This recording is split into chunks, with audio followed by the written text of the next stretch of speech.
Graça e paz, irmãos. Tudo bem com vocês? Gênesis 2,16 diz assim, olha. Ordenou o Senhor Deus ao homem dizendo: de toda árvore do jardim comerás livremente, mas da árvore do conhecimento do bem e do mal, dela não comerás. Pois no dia em que dela comeres, certamente morrerás. Muito bem, eu queria que você grifasse, frisasse, anotasse muito bem essa expressão. No dia em que dela comeres, certamente morrerás. Certamente morrerás. Muito bem. Bom, eu queria falar um pouquinho sobre isso hoje, porque sempre ficou essa impressão, essa pergunta, esse questionamento na cabeça das pessoas, porque se nós lemos aqui Deus falando para Adão e para Eva, né, para o homem de uma maneira geral, que se eles comessem da árvore do conhecimento do bem e do mal, que está no meio do jardim, que no dia, veja só, o texto é categórico. O texto diz assim, olha, pois no dia em que dela comeres, certamente morrerás. Aí a gente começa e continua a leitura, segue na leitura e de repente nós entramos no capítulo 3 de Gênesis, e no capítulo 3, vamos lá, versículo 6, diz assim: vendo a mulher que aquela árvore, que árvore? A árvore do conhecimento do bem e do mal, era boa para se comer, agradável aos olhos e árvore desejável para dar entendimento, tomou do seu fruto e comeu. E deu também a seu marido que estava com ela, e ele comeu. Então foram abertos os olhos de ambos e conheceram que estavam nus. Cozeram, pois, folhas de figueira e cingiram-se, e aí segue.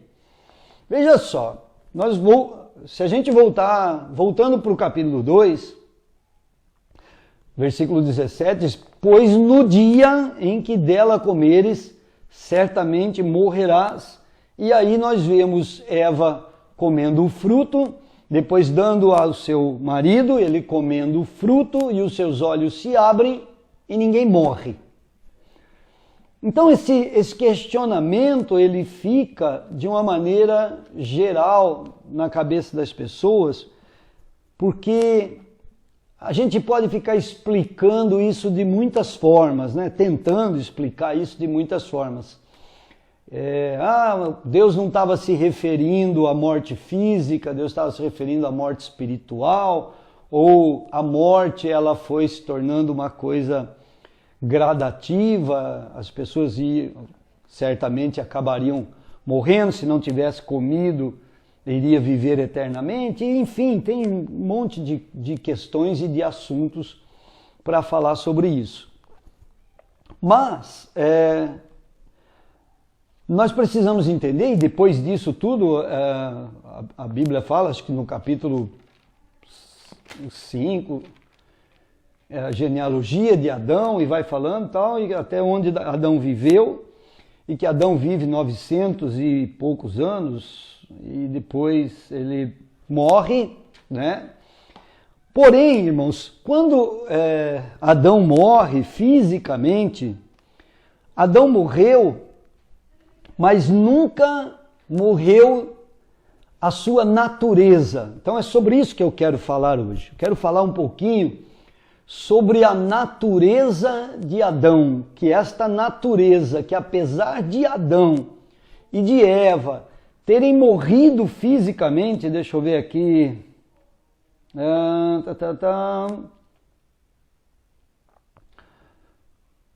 Gênesis 5:5 diz: todos os dias de Adão foram 930. Então Adão, depois de 930 anos, Adão morre, o homem Adão, aquele corpo físico de Adão morre, mas nunca a sua natureza. A natureza de Adão permaneceu viva, permaneceu dominando, permaneceu influenciando todo ser humano pós-Adão, que nasceu pós-Adão, nasceu com aquilo que nós chamamos herança do pecado.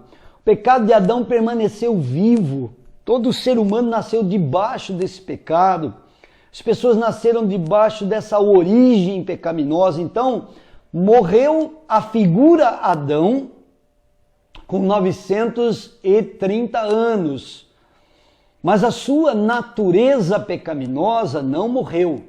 Sua natureza pecaminosa continuou influenciando a vida das pessoas, influenciando até todos os seres que nasceram debaixo dessa natureza, nasceram em pecado. E nasceram com essa herança adâmica. Agora, Deus deu uma sentença. Desde o momento em que Deus fala para não comer da árvore do bem e do mal, Deus diz: se comeres desta árvore, do fruto desta árvore, vocês têm que morrer. Essa natureza vai precisar morrer a partir do momento em que comerem do fruto desta árvore do conhecimento do bem e do mal. Então havia uma sentença de Deus para que a natureza adâmica morresse. Por que a natureza adâmica, depois de ter comido do fruto, de ter passado essa herança, por que essa natureza precisaria morrer? Bom, essa natureza precisaria morrer porque se esta natureza não morresse, nós não poderíamos experimentar a nova natureza. Se esta velha criatura, essa natureza velha de Adão, do primeiro Adão, não for removida, enquanto ela não for removida, você não pode desfrutar da natureza, da nova vida de Cristo Jesus, ou da natureza do último Adão. Eu queria compartilhar isso com você, para a gente compreender um pouquinho como isso funciona. 1 Coríntios capítulo número 15, se você puder abrir, 1 Coríntios capítulo 15, começando aqui no versículo 42, nós vamos entender um pouquinho, o apóstolo Paulo fala um pouquinho sobre isso. Vamos ler do versículo 42 até o versículo 47, 48, por aí. Enfim, vamos lá.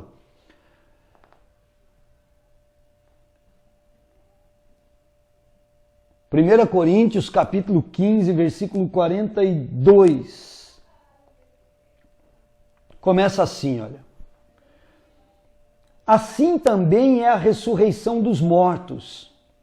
Semeia-se o corpo em corrupção e é ressuscitado em incorrupção. Semeia-se em ignomínia e é ressuscitado, ignomínia significa vergonha. Semeia-se em vergonha ou ignomínia e é ressuscitado em glória. Semeia-se em fraqueza e é ressuscitado em poder. Semeia-se corpo animal, entenda por essa palavra animal, natural. Semeia-se corpo natural e é ressuscitado corpo espiritual.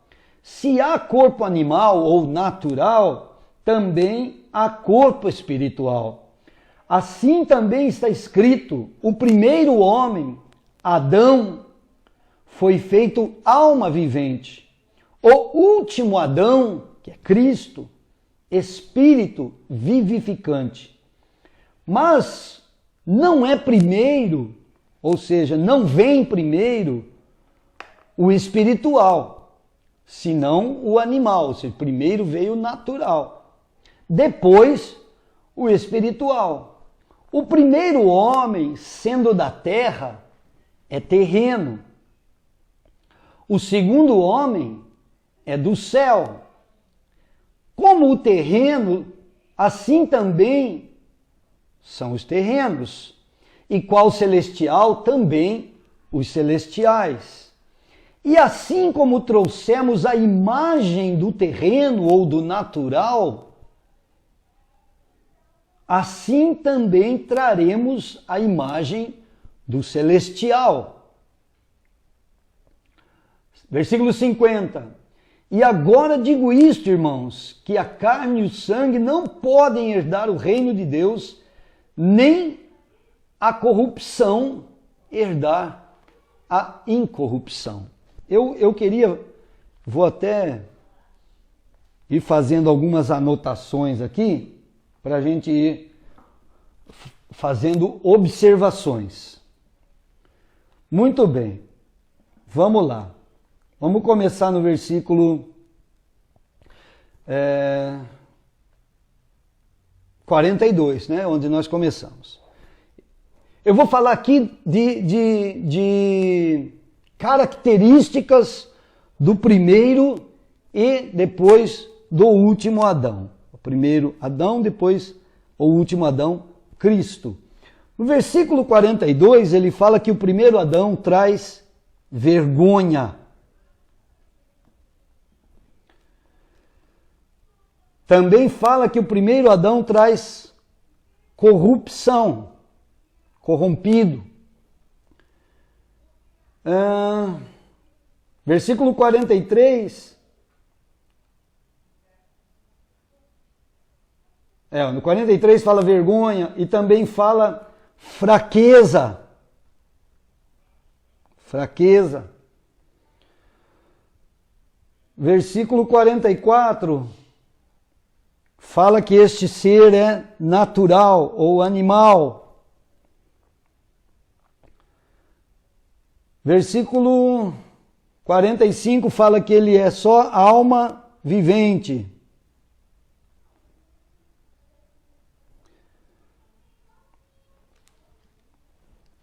Vamos lá. Versículo 47 fala que ele é terreno.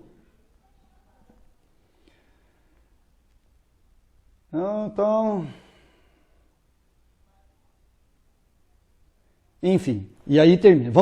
Vamos voltar agora nos mesmos versículos e vamos voltar e falar de Cristo. Depois você vai entender onde a gente vai chegar. Versículo 42 fala de corrupção, que ele herdar em corrupção. Agora, no 43 fala que no 42 fala que Cristo é incorrupção. OK? Incorrupção. Não pode ser corrompido. Versículo 43 fala de Adão vergonha, de Cristo fala glória. Versículo 43 de Adão fala fraqueza, de Cristo fala poder. 44 fala que o primeiro Adão é animal ou natural e que Cristo é espiritual. Chama ele de 45, chama Adão de alma vivente, chama Cristo de espírito vivificante ou espírito que dá vida. E depois o 47 chama ele de, ou 46, chama ele de terreno e chama Cristo de celestial. Veja só, queridos, agora nós vamos vou explicar por que eu fiz questão de trazer esse paralelo entre as duas pessoas. Porque a herança de Adão, e por que é necessário que esta natureza adâmica morra? Porque Deus falou, no dia que você comer, vocês precisarão morrer. Precisarão morrer por quê? Porque esta primeira natureza, tudo que pôde passar para nós, tudo que nós pudemos receber de Adão, tudo que nós herdamos do primeiro Adão foi vergonha, foi corrupção, foi fraqueza, foi natural, foi apenas coisas da alma e coisas da terra. Essa natureza, ela não consegue alcançar as coisas de Deus, não consegue herdar as coisas de Deus, não consegue chegar às coisas de Deus, e todos aqueles que nasceram debaixo dessa natureza herdaram estas coisas: vergonha, corrupção, fraqueza, ser natural, ser almático, ser terreno e tal. Então havia uma sentença de Deus para matar tudo isso, porque tudo isso passava-se de geração em geração. Todo ser que nascia debaixo da natureza adâmica ia herdando todas estas características da natureza adâmica: a fraqueza, a vergonha, a carnalidade, a imoralidade, a corrupção. Tudo isso foi passando para o ser humano como uma herança vinda de Adão. Mas Adão morreu, como eu disse lá, com 830 anos. Só que a humanidade continuou nascendo debaixo de vergonha, debaixo de corrupção, debaixo de fraqueza, debaixo de carnalidade, debaixo de imoralidade, mesmo com Adão estando morto. O primeiro Adão estando morto. O homem Adão estava morto, mas como eu disse no princípio, a natureza deste homem não. A natureza deste homem continuou vivendo e passando de geração em geração, até que Deus, na sua providência, Deus na sua sabedoria, Deus envia o seu filho para nascer debaixo de mulher, e Jesus, ele vem e em forma corpórea, toma a natureza humana, nasce como Jesus de Nazaré, filho de Maria, filho de José, tal, né? E assume, toma sobre ele toda essa natureza adâmica. O que eu quero dizer para você é que há um momento na história em que Deus precisa matar de uma vez por todas esta natureza adâmica. Deus precisa destruir esta natureza adâmica para que nós possamos herdar todas aquelas características que estão em Cristo. Porque se a gente continuasse sem a morte de Jesus, nós não poderíamos receber todas as coisas que recebemos de Cristo. Nós só tínhamos vergonha, nós só tínhamos corrupção, nós só tínhamos fraqueza, nós só tínhamos características almáticas, características terrenas, imoralidade, carnalidade e tudo mais. Mas quando Jesus toma a forma de homem, eu quero que você entenda, Jesus estava tomando a forma da natureza adâmica. Por isso, vamos ler um texto aqui. Se você puder abrir aí Filipenses, capítulo 2. Filipenses, capítulo 2, versículo número 6. Diz assim, olha, ou 5, Filipenses 2, 5, diz assim, olha: de sorte que haja em vós o mesmo sentimento que houve em Cristo Jesus, que tendo a forma de Deus, não teve por usurpação ser igual a Deus, mas a si mesmo se esvaziou, tomando a forma de servo, fazendo-se semelhante aos homens, e achado na forma de homem, humilhou-se a si mesmo, sendo obediente até a morte e morte de cruz. Veja bem, Jesus toma a forma de servo e a forma de homem e vai até a morte e morte de cruz, se humilha até a morte e morte de cruz. Quando a palavra aqui está dizendo tomando a forma de homem, Versículo número 8, Filipenses 2:8. Achado na forma de homem. Que forma de homem é essa que Jesus está tomando? Forma, formato, né? A palavra forma tem a mesma característica da palavra forma. Por que nós chamamos uma coisa de forma? Porque ela dá um desenho para uma determinada coisa. Jesus toma a forma, o formato de que homem? Do homem Adão, do homem caído, do homem pecaminoso, do homem que estava debaixo de condenação e do homem que tinha recebido uma sentença lá no livro de Gênesis, capítulo 2, versículo 17, que nós lemos. A sentença de Deus era: no dia em que comerdes do fruto desta árvore, morrerás. Veja só como o texto é claro. E aí vem o versículo 8 dizendo: achado na forma de homem. Vamos trocar a palavra homem pela palavra Adão? Esse se achado na forma de Adão, humilhou-se a si mesmo, sendo obediente até a morte e morte de cruz.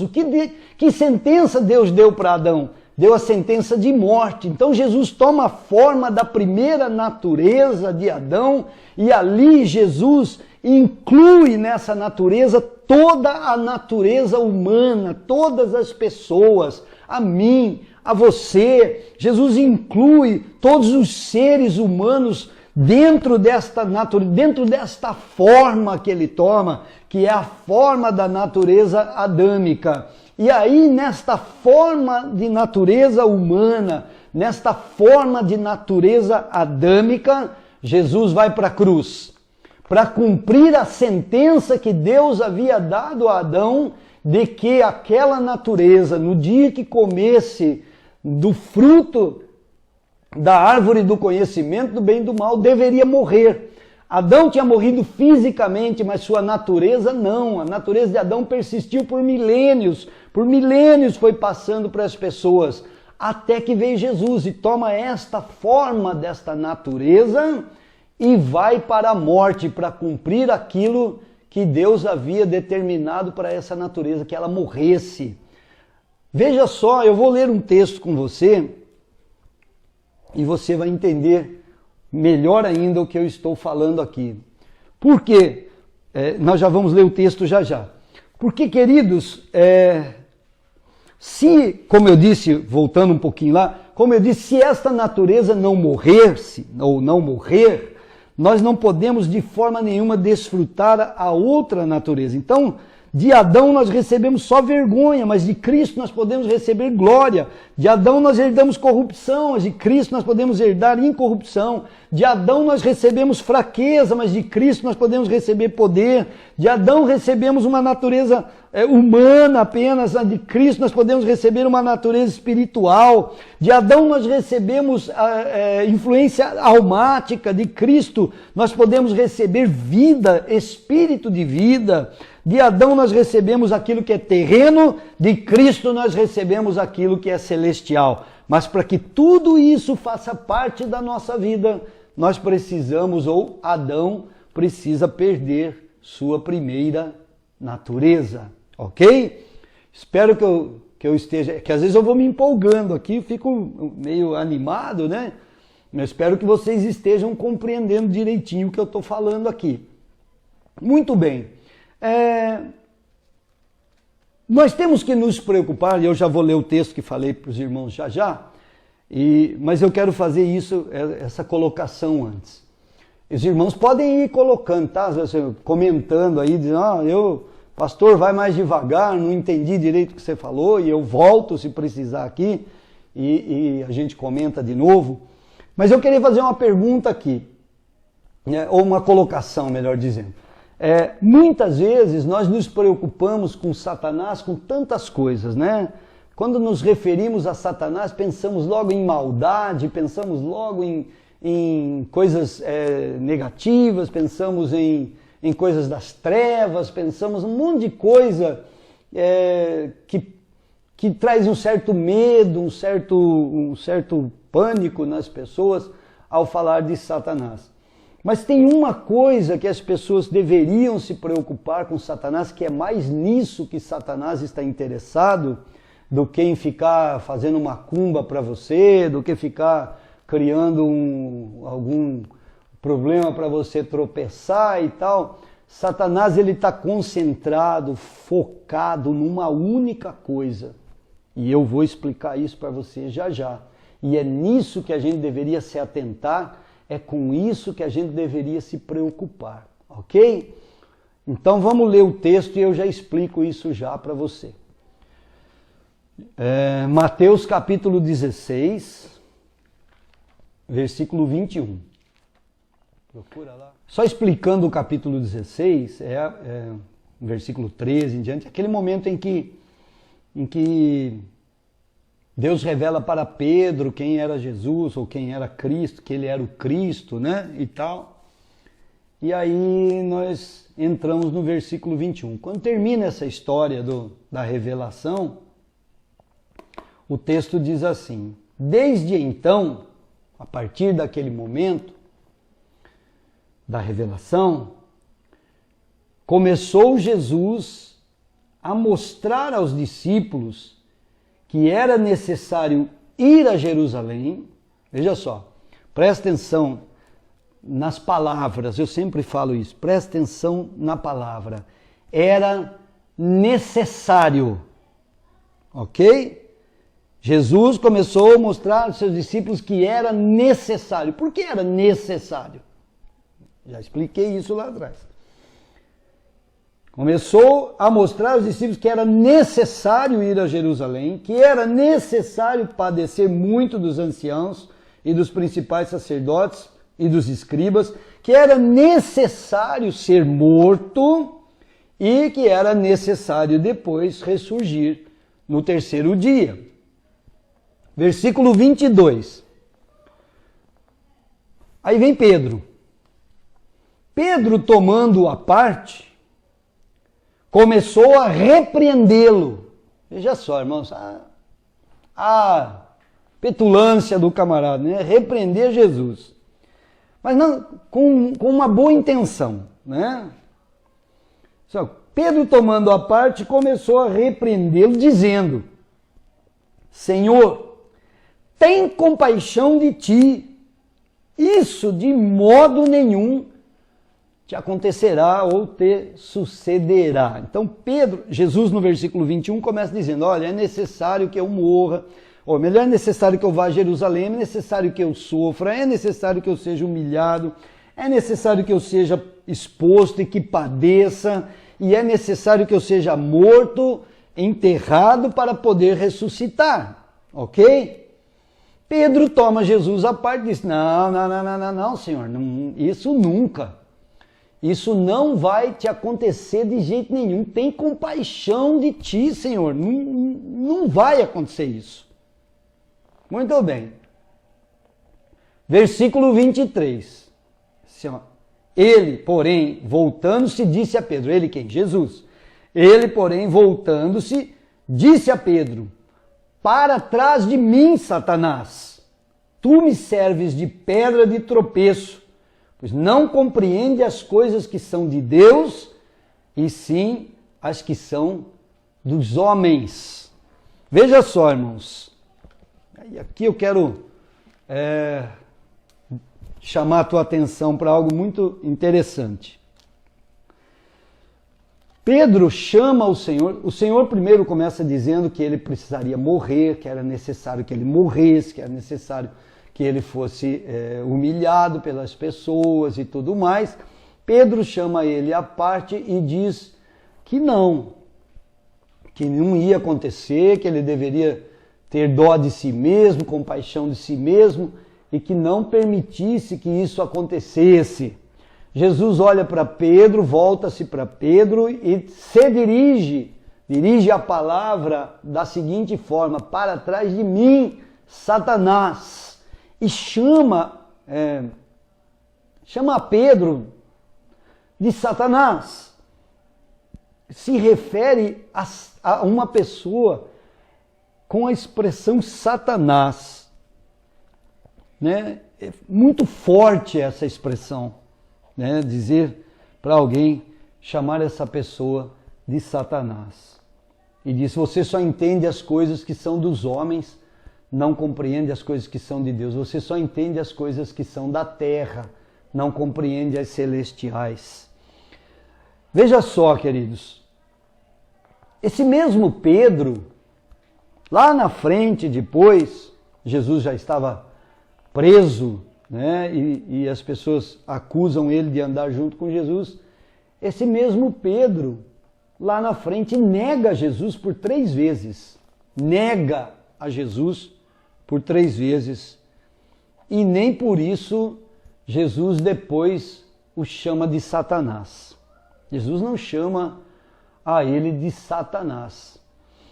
Muitos discípulos, ou quase todos os discípulos, fugiram depois que Jesus foi preso, e Jesus não chamou a nenhum deles de Satanás. Agora, por que Jesus se refere a uma colocação de Pedro? Jesus se refere a ele como Satanás, dizendo, para trás de mim, Satanás, porque me serve de escândalo, de pedra de tropeço. Você é pedra de tropeço para mim. Negar ao Senhor Jesus não fez Jesus chamá-lo de Satanás. Os discípulos abandonarem ele não fez Jesus chamar nenhum dos discípulos de Satanás. Mas quando Pedro disse para o Senhor que o Senhor não iria para a cruz, tentando remover ou tirar da cabeça do Senhor a ideia de que tinha que morrer na cruz do Calvário, ele foi chamado de Satanás.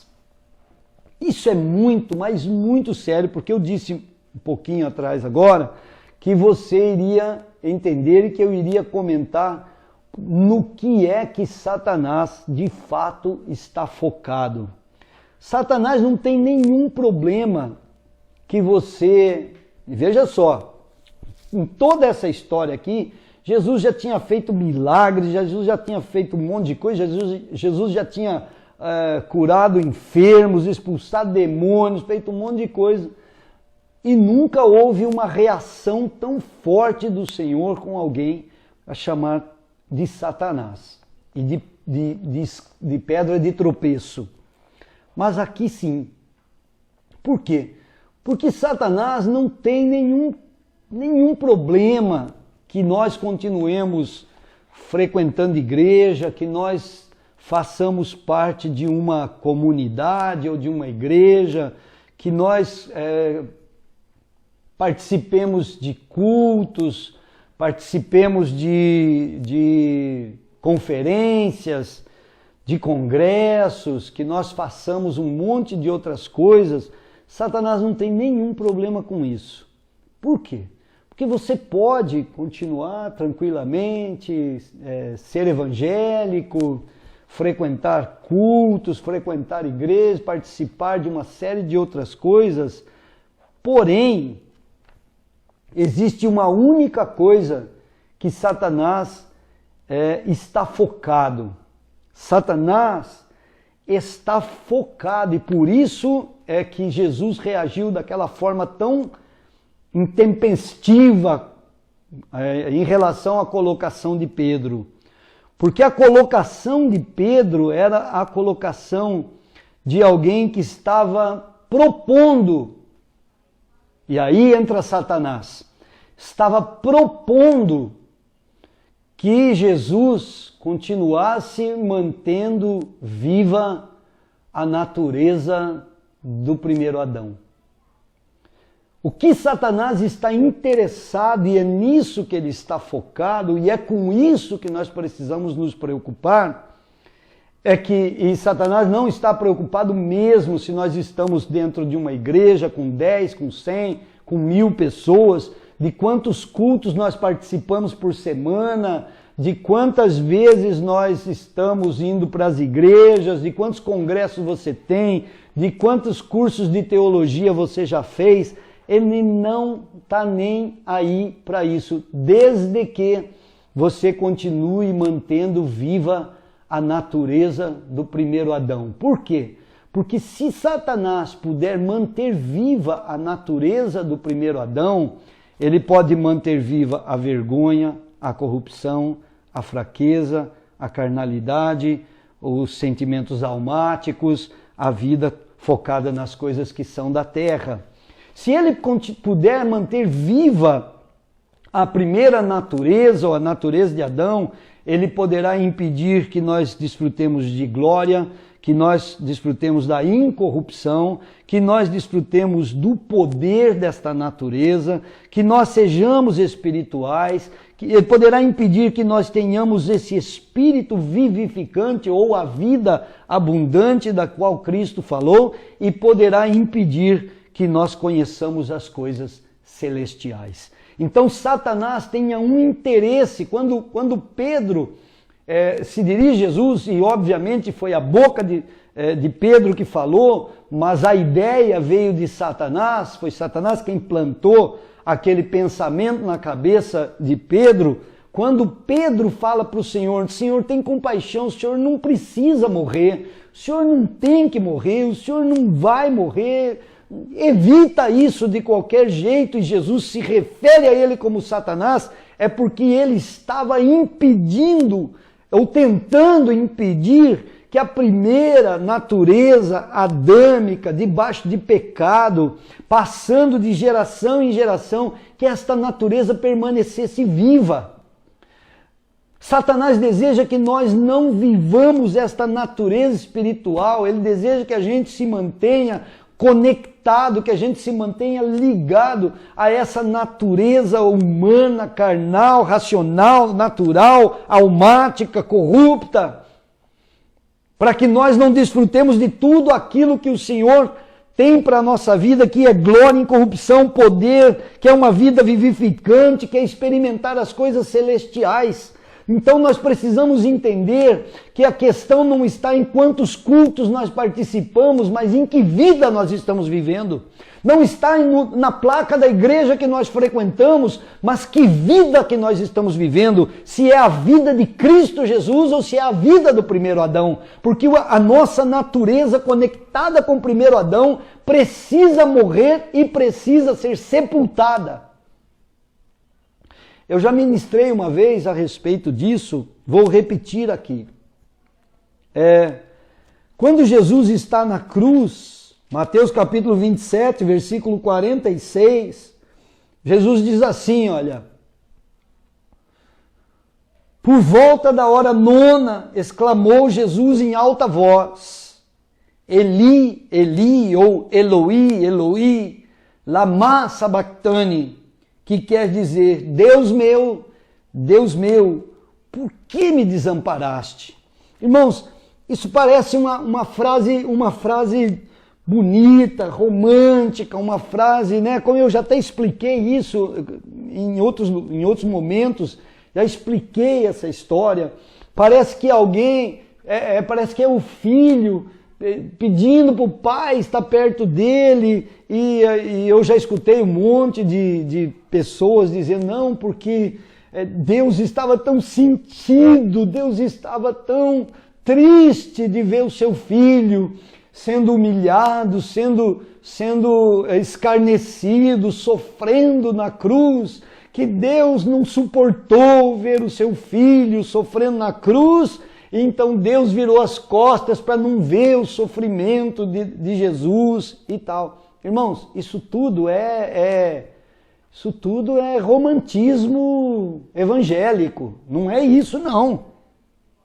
Quando Jesus está na cruz do Calvário, e para isso nós precisamos voltar e entender, lembra que eu falei lá no Filipenses capítulo 2, tomou a forma de homem, tomou a forma de Adão, tomou a forma da natureza adâmica, e o texto de Filipenses 2 também diz que ele toma a forma de servo. Veja só, ele na forma de servo e na forma de homem, do primeiro Adão, ali ele representa toda a natureza adâmica na cruz. E quando ele diz, Eloi, Eloi, ou Eli, Eli, lama sabachthani, Deus meu, por que me desamparaste? Queridos, não é o Filho de Deus, não é Cristo, o Filho de Deus, que está falando com o Pai ali, é a primeira natureza adâmica, dizendo, não me deixe, não me desampare, eu não quero morrer, eu não vire as costas para mim. Mas naquele momento, Deus está virando as costas para Adão, sabe o Adão do Éden? Não é para Cristo que Deus está virando as costas, não é a Cristo que Deus está abandonando na cruz do Calvário, não é ao Filho que Deus está abandonando na cruz do Calvário. Deus está desamparando na cruz do Calvário o primeiro Adão.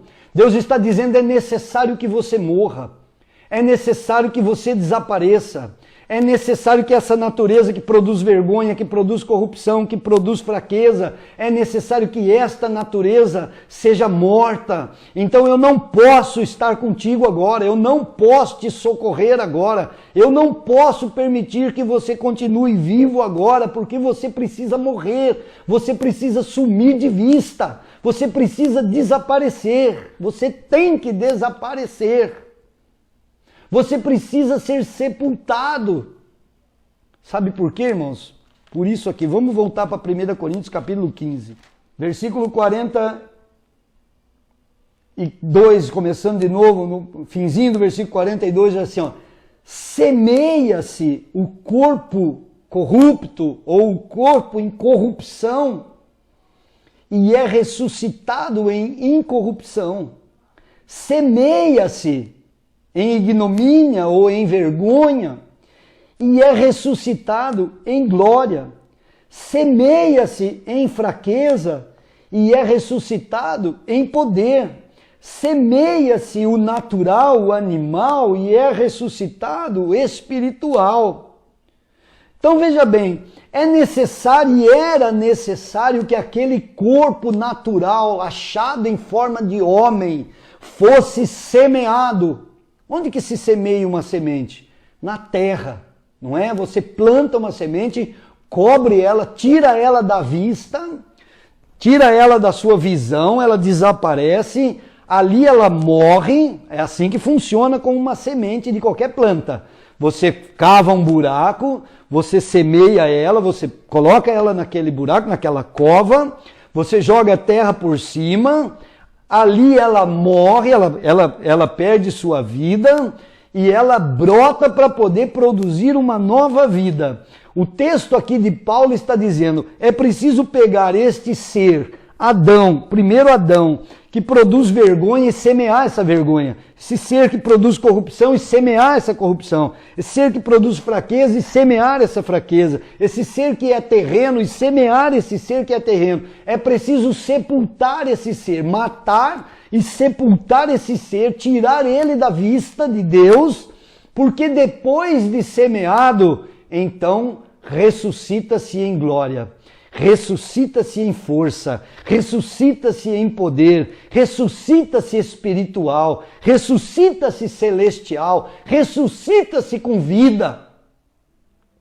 Então, o que Satanás mais deseja, querido, é que você não perca a sua vida ligada ao primeiro Adão, que você continue sendo essa pessoa carnal, essa pessoa natural, essa pessoa fraca, essa pessoa ligada aos sentimentos do primeiro Adão, almáticos, para que você não receba esta vida que está em Cristo. Mas a minha proposta, minha palavra, minha pregação para você nessa noite é: nós precisamos deixar que a nossa natureza humana, adâmica, ligada a este primeiro ser que pecou, que morra essa natureza, porque esta natureza morrendo, nós vamos receber tudo aquilo que vem na ressurreição de Cristo.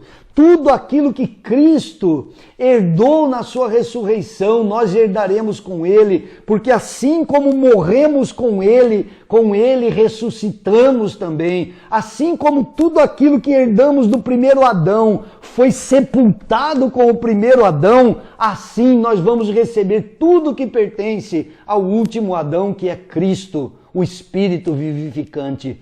Meu querido, nós só podemos acessar a natureza de Cristo, nós só podemos acessar a natureza deste último Adão, chamado Cristo, se nós perdermos e não permitirmos mais que esta natureza ligada ao primeiro Adão permaneça viva.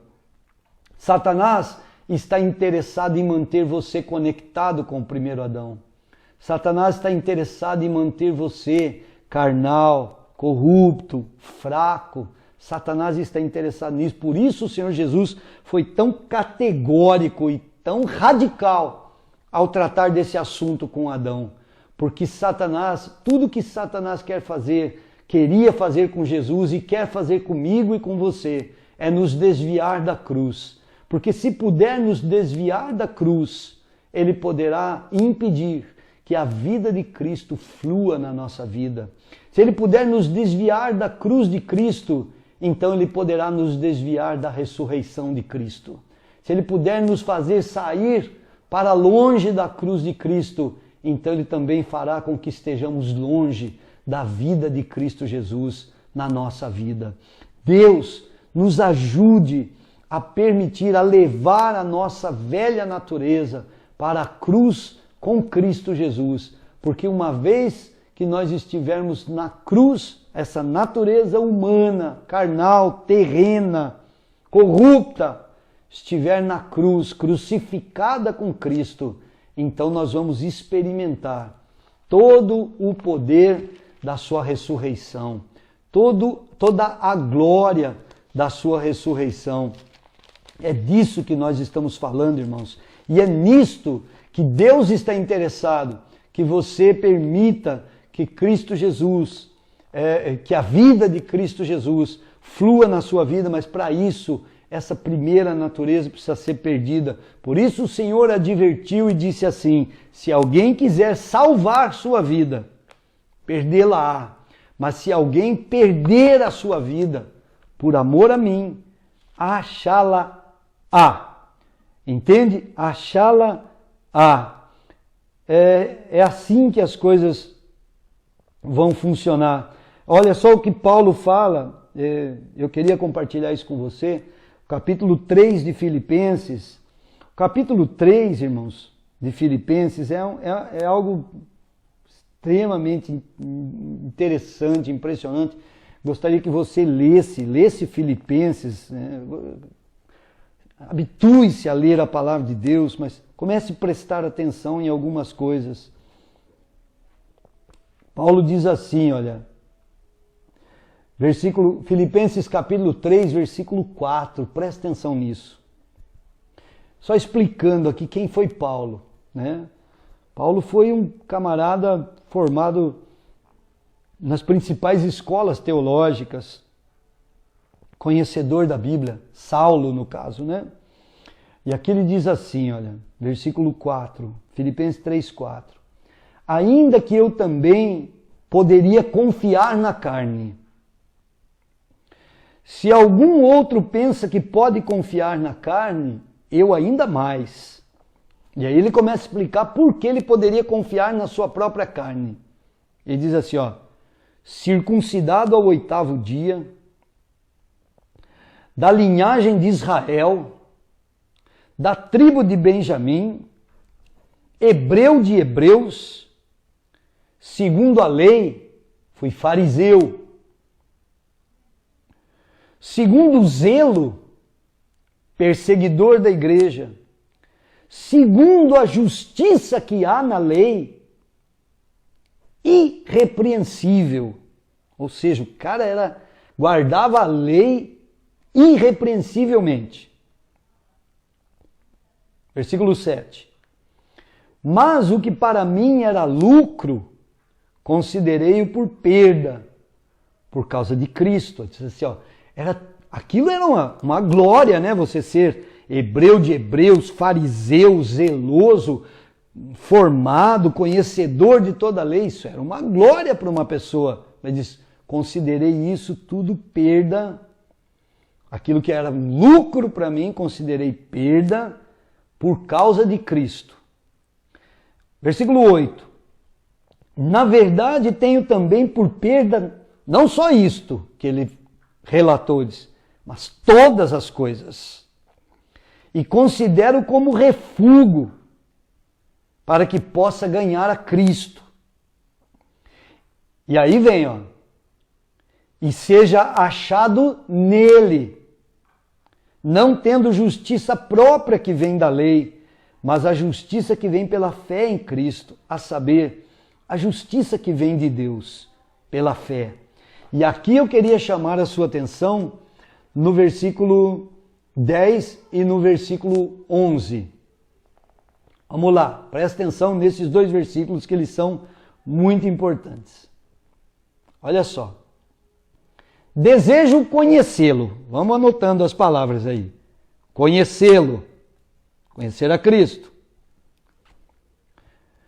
E o poder da sua ressurreição. Então, se eu preciso conhecer a Cristo e quero conhecer o poder da sua ressurreição. Ok? E aí vem. E a comunhão dos seus sofrimentos. Se eu preciso compartilhar, participar, ter comunhão nos seus sofrimentos,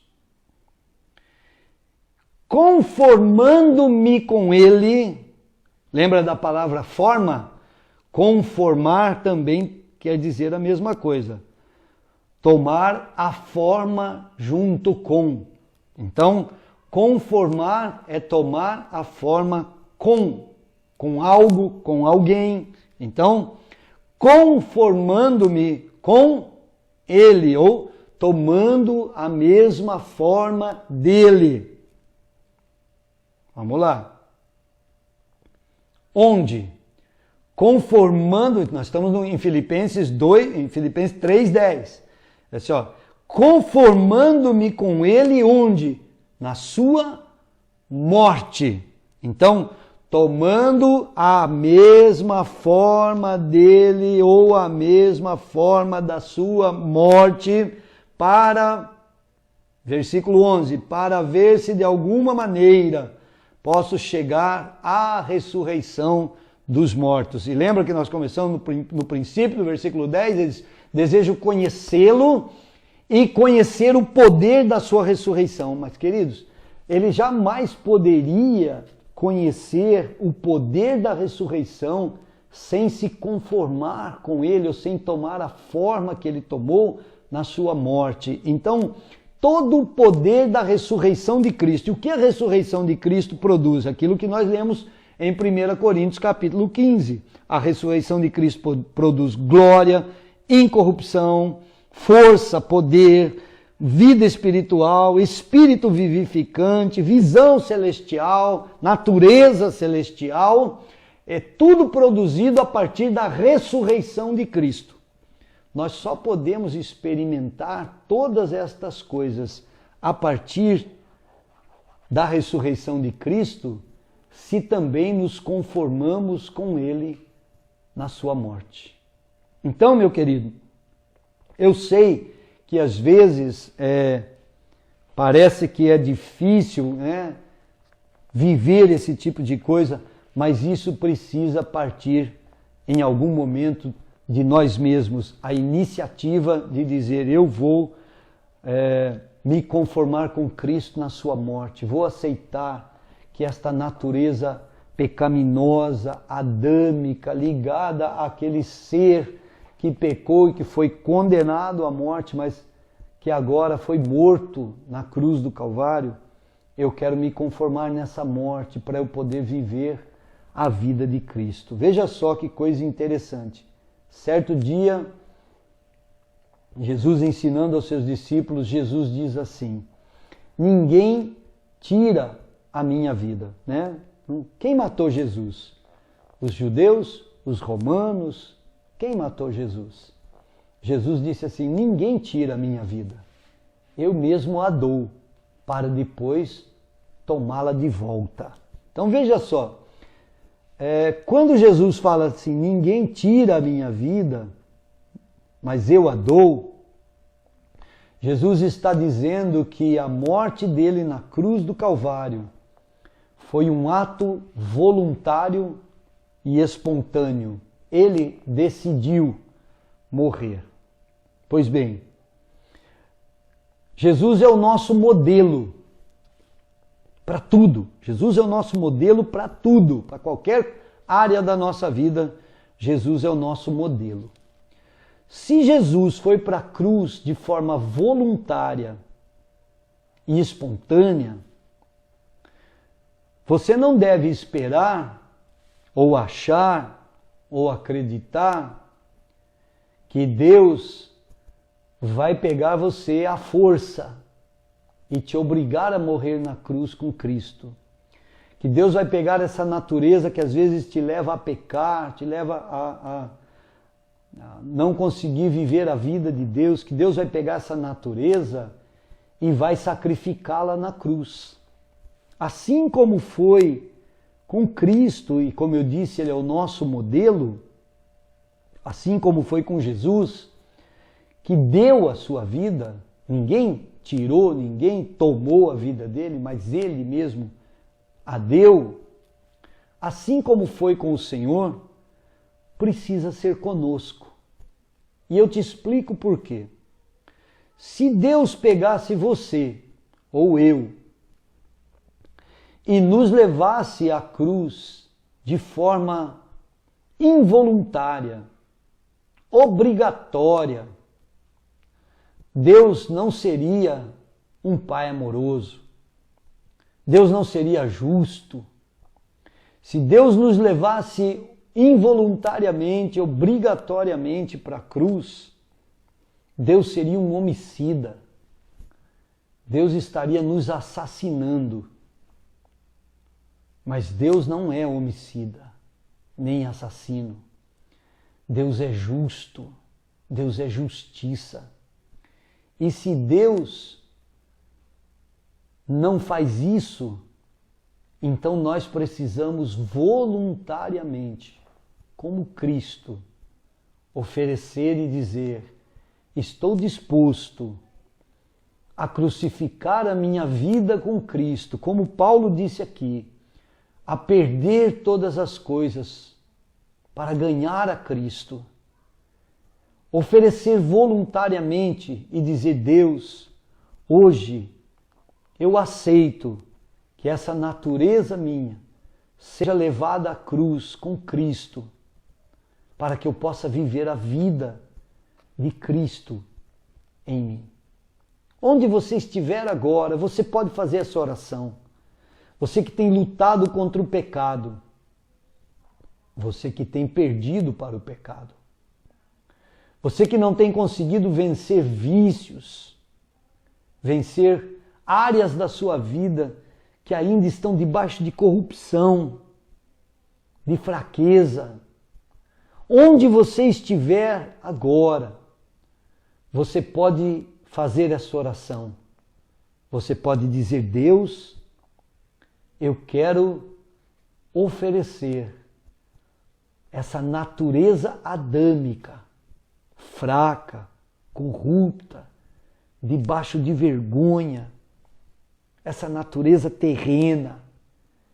Eu quero oferecer para que ela seja crucificada com Cristo, sepultada com Cristo, para que eu possa viver a verdadeira natureza de Cristo em glória, em força e poder, em vida, para experimentar as coisas celestiais, e não ser mais esta pessoa carnal, mas alguém que possa experimentar uma natureza celestial. Você nunca vai vencer sozinho. Você nunca vai conseguir sozinho. Você nunca vai ter força sozinho.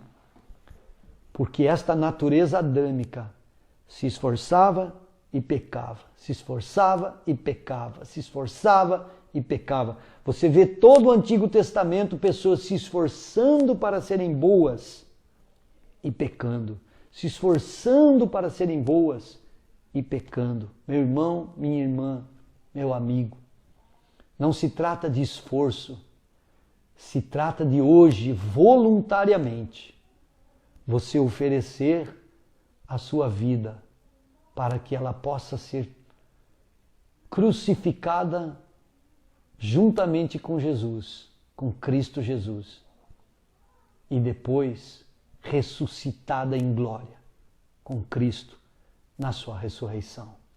Sei que às vezes não é fácil, não conseguimos vencer muitas coisas, mas se nós pudermos permanecer mortos em Cristo, também poderemos continuar vivos na sua ressurreição. Que Deus nos ajude, que Deus nos dê forças.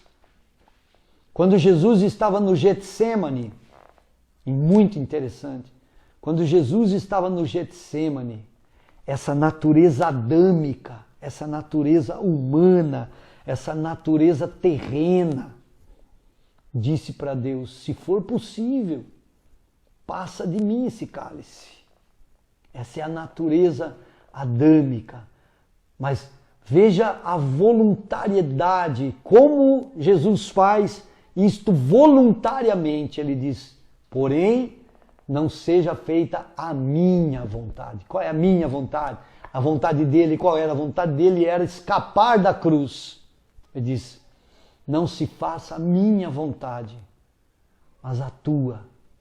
E no momento em que ele faz isso, ele vence a natureza adâmica e leva ela, permite que ela vá para a cruz para ressuscitar em glória.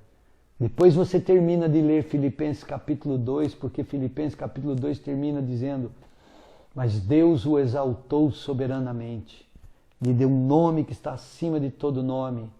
Ao nome de Jesus se dobram todos os joelhos no céu, na terra e debaixo da terra, e toda língua confessa que Jesus Cristo é Senhor, para a glória de Deus Pai.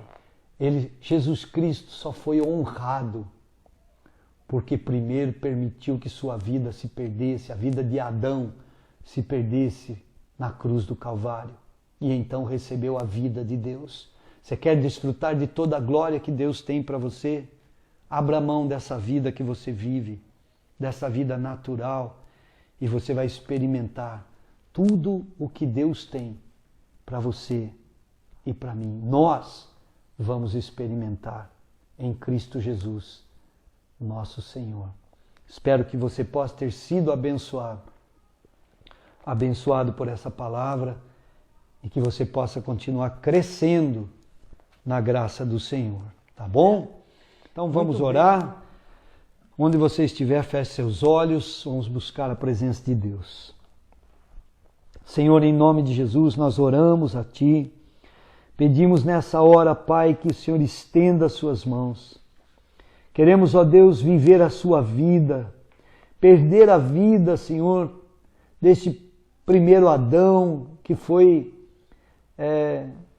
corrompido, que estava em fraqueza, em vergonha, em corrupção, mas que foi juntamente com Cristo crucificado na cruz do Calvário. Nós queremos que essa natureza, que muitas vezes ainda tenta permanecer viva, seja crucificada com Cristo, para que nós possamos viver a glória da ressurreição, possamos viver o poder da ressurreição, possamos experimentar este poder na nossa vida, na nossa casa, na nossa família e em todas as áreas da nossa vida. Senhor, nós oramos nesse momento, Senhor, também por todos os pedidos de oração que foram feitos aqui, neste lugar, Senhor.